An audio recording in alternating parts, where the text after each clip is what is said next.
Izin yang mulia, saya akan menyampaikan ini pertanyaan satu, tapi agak sedikit pakai perasaan aja. Iya.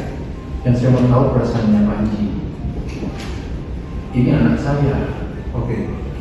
Dan saya misalkan dia menjadi ajudan saya. Iya. Saya percaya. Inilah momen saat terdakwa kasus dugaan pemerasan dan penerimaan gratifikasi sekaligus mantan Menteri Pertanian Syahrul Yassin Limpo emosional saat mendengar kesaksian mantan ajudannya Panji Haryanto di Pengadilan Tindak Pidana Korupsi pada 17 April 2024. Perasaan tersebut diungkapkan Syahrul Yassin Limpo ketika menanggapi pernyataan Panji dalam memberikan kesaksian terkait kasus dugaan korupsi di lingkungan Kementerian Pertanian. Awalnya SYL bertanya kepada Panji mengenai adanya tekanan saat ia memberikan seluruh kesaksian di berita acara pemeriksaan atau BAP maupun persidangan. Sebab menurut SYL, Panji terlihat grogi dan tertekan saat menjawab berbagai pertanyaan jaksa KPK pada persidangan. Izin yang mulia, saya akan menyampaikan ini pertanyaan satu, tapi agak sedikit pakai perasaan aja. Iya. Yang saya mau tahu perasaannya Panji. Ini anak saya. Oke. Dan saya misalkan dia menjadi ajudan saya. Iya. Saya percaya. Itu Pak yang mulia. Dan saya sangat merasa bahwa anak ini sebenarnya selalu menunjuk pada saya. Selalu menunjuk pada saya. Pertanyaan saya, Panji, lihat saya selalu di sini. Kalau saya bawa, kalau sudah lihat, keluarkan. Iya. Izin, saya tidak menekan. Kalau lihat saya, kita lama dan sampai terakhir detik ini pun saya masih seperti itu, Pak. Iya. Dan dia tahu karakter saya, dia tahu karakter saya.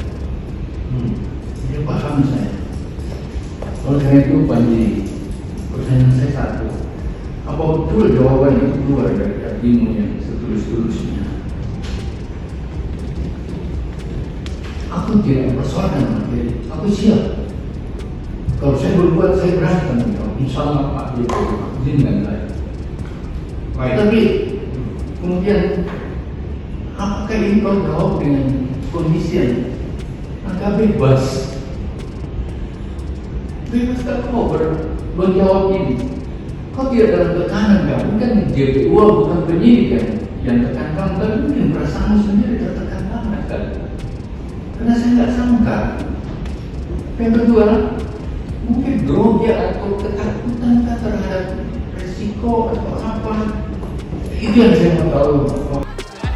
Sebelumnya SYL didakwa melakukan pemerasan serta menerima gratifikasi dengan total 44,5 miliar rupiah dalam kasus dugaan korupsi di Kementan pada rentang waktu 2020 hingga 2023. Pemerasan dilakukan bersama Kasdi Subagiono selaku Sekretaris Jenderal Kementerian Pertanian periode 2021-2023 serta Direktur Alat dan Mesin Pertanian Kementan tahun 2023 Muhammad Hatta, antara lain untuk membayarkan kebutuhan pribadi SYL.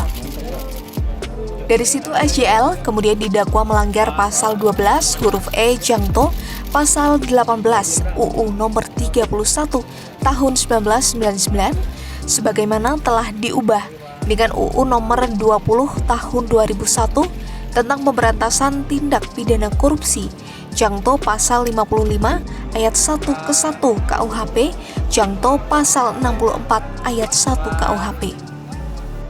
Pak, sehat Pak.